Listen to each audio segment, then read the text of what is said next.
You know, I've been playing this game a lot lately and genuinely enjoying it. If you thought Dead Island was the most underwhelming thing ever, you may find solace here.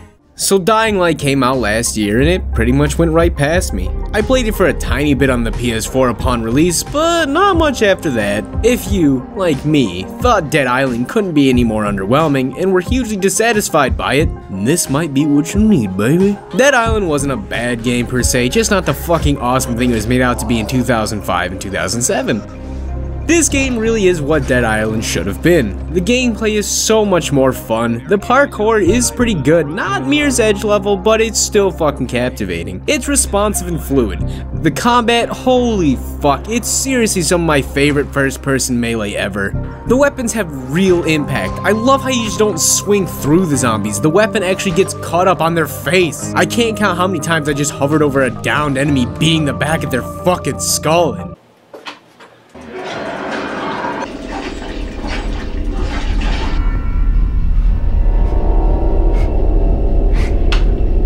Seriously, it's so fucking good. Why don't the zombies have hair? There's a dodge, which is great. The only other thing I could have asked for is a way to block and counter human enemies, instead of just smacking weapons together.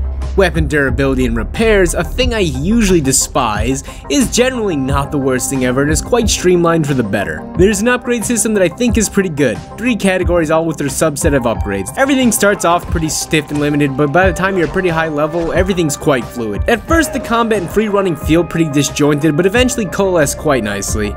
This would have been one of my favorite games of the year if the story and characters weren't so offensively bad. Everyone you meet sucks. Forced love interest. The main character won't shut the fuck up and just makes me laugh every time due to the sheer awfulness. We get a fucking boss knockoff. His name is Rice. Why would you name your main villain Rice? I eat that shit on the daily. God. Holy fuck, I don't think they could have applied less effort into writing a story and characters. Why don't any of the zombies have hair? The nighttime edition is nice, really changes it up and creates some genuinely tense moments. It's probably the most original thing here. Double XP, but way more difficult. The environments are exquisite, the game looks really good. The anti-aliasing is awful, but since forcing it through Catalyst doesn't seem to work, looks like we're stuck with this ugly ass shit. The PC port, it's really good, optimized quite well. No complaints. The level design is great, seamlessly moving building to building, it's excellent. Why don't any of the zombies have fucking hair?